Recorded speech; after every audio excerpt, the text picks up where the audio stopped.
وہاں جسم بہت قیمتی ہوتے ہیں۔ جس معاشرے میں انسانوں کی کوئی قیمت نہیں ہوتی وہاں عزت کی بولی سب سے اونچی لگتی ہے۔ جس معاشرے میں انسانوں کی کوئی قیمت نہیں ہوتی وہاں بنت ہوا سرے بازار طبلے کی تھاپ پر ناچتی ہے، اور جس معاشرے میں انسانوں کی کوئی قیمت نہیں ہوتی وہاں بھوک تہذیب کے آداب بھلا دیتی ہے۔ یہاں ہوس کے پجاری سیاہ راتوں میں سفید جسموں کا جیون سیاہ کرتے ہیں، یہاں پہ ناچتے پیروں کی تھاپ بکتی ہے، یہاں پہ جاگتی آنکھوں کے خواب بکتے ہیں، یہاں پہ پھول سے ہونٹوں کی پیاس بکتی ہے، یہاں پہ جسم ہے بکتے شباب بکتے۔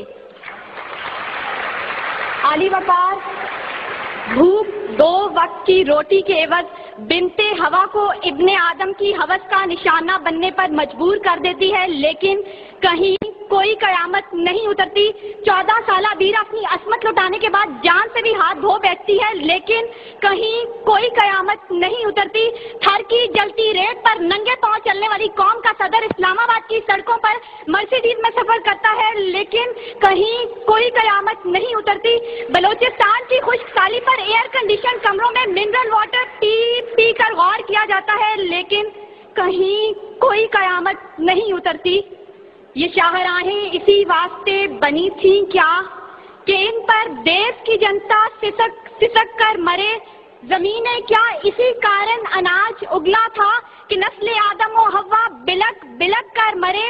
ملے اسی لیے ریشم کے ڈھیر بنتی ہیں کہ دخترانے وطن تار تار کو ترسے، چمن کو اسی لیے مالی نے خون سے سینچا تھا کہ اس کی اپنی نگاہیں بہار کو ترسیں۔ عالی وقار یہ ہے اسلامی جمہوریہ پاکستان، جہاں ہر کوئی اپنی دھن میں مگن ہے، سر کھجانے کی فرصت نہیں، دائیں بائیں کی فکر نہیں، ہر شخص بھوکا ہے۔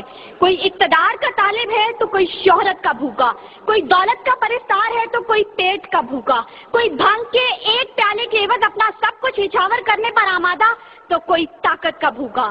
کہت و رجال بڑھتا چلا جا رہا ہے، تہذیب و تمدن کے پیمانے ٹوٹ پھوٹ کا شکار ہو کر وقت کی ناقدری کا گلہ کر رہے ہیں، ہم زوال کی آخری حدوں کے بھی آخر پر پہنچ چکے ہیں، انصاف مہیا کرنے والے ادارے سسک کر دم توڑ رہے ہیں، ہر طرف سے ایک ہی پکار سنائی دیتی ہے، بھوک تہذیب کے آداب بھلا دیتی ہے۔ عالی وقار سنیے، اگر آپ سن سکتے ہیں کہ جب بوڑھے پروفیسر کو 6 ماہ تک پینشن نہ ملی تو اپنی کن پٹی پر پستول رکھ کر بولا تھا میرا پاکستان ہے یہ تیرا پاکستان ہے۔ سنیے اگر آپ سن سکتے ہیں جب تسنیم سولنگی بھوکے کتوں کا نوالہ تر بنی تو بولی پڑے ہیں گم کٹہرے عدالتیں چپ ہیں۔ سنیے اگر آپ سن سکتے ہیں جب مزدور شام کو خالی ہاتھ گھر لوٹا تو اپنے بچوں سے نظریں چراتے ہوئے بولا ہے تلخ بہت بندہ مزدور کے اوقات۔ سنیے اگر آپ سن سکتے ہیں کہ وزیر اعظم کی کھلی کچہری میں خود سوزی کرنے والا شخص بولا تھا میں بھی پاکستان ہوں تو بھی پاکستان ہے۔ سنیے اگر آپ سن سکتے ہیں جب جاگیردار کے رستاگیر غریب ہاری کی بیٹی کو اٹھا کر لے کے گئے تھے تو وہ بولا تھا آواز دو انصاف کو، انصاف کہاں ہے؟ سنیے اگر آپ سن سکتے ہیں کہ ڈما ڈولا کے بے گور و کفن لاشیں چلا چلا کر کہہ رہے ہیں نوید دو انسان کو کہ انسان مر گیا۔ سنیے اگر آپ سن سکتے ہیں ڈاکٹر آفیہ صدیقی آج بھی سراپا سوال ہے ذمہ دار کون؟ سنیے اگر آپ سن سکتے ہیں لال مسجد کے شہداء کہہ رہے ہیں پاک فوج تو زندہ باد۔ اور سنیے اگر آپ سن سکتے ہیں جب بے روزگار باپ نے اپنی 3 جوان بیٹیوں کو موت کے گھاٹ اتارا تھا تو بولا تھا عجب رسم ہے چارہ گروں کی محفل میں لگا کر زخم نمک سے مساج کرتے ہیں، غریب شہر ترپتا ہے ایک نوالے کو، امیر شہر کے کتے بھی راج کرتے ہیں۔ عالی وقار بھوک تہذیب کے آداب بھلا دیتی ہے۔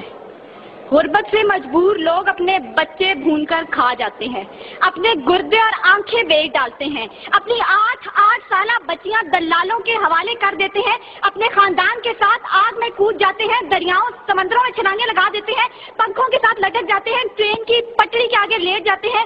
غربت، ظلم اور مہنگائی سے مجبور لوگ اپنے معصوم بچوں کے گلے کاٹ دیتے ہیں۔ عالی وقار صدارت، وزارت اور عمارت کے بھوکے تہذیبی اقدار کو پامال کر دیتے ہیں.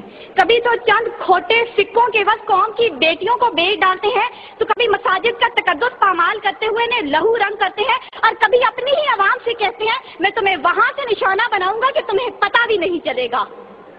جب لوگ یہ کہتے ہیں خدا دیکھ رہا ہے، میں سوچنے لگتا ہوں کیا دیکھ رہا ہے.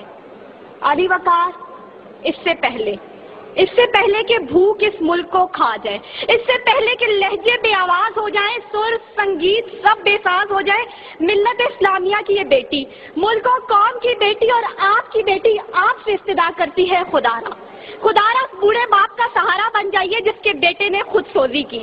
خدارا اس عورت کے آنسو پوئنٹ ڈالیے جس کی بیٹی جاگیردار کی حوث کا نشانہ بنی. اور خدارا ان معصوم بچوں کے سر پر دستے شفقت رکھیے جن کا باپ پولیس مقابلے میں مارا گیا. ان اشعار کے ساتھ ہی موضوع زیر بحث سمیٹتی ہوں.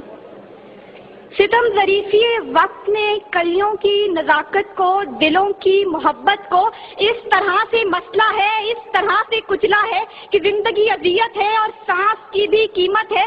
کس کا ہاتھ ہے جو خون سے رنگا نہیں، کس کا گریباں ہے جو گرفت سے بچا نہیں. صدائے موت آتی ہے شہر بھر کی گلیوں سے، خون کی بو آتی ہے پھولوں اور کلیوں سے. شکریہ.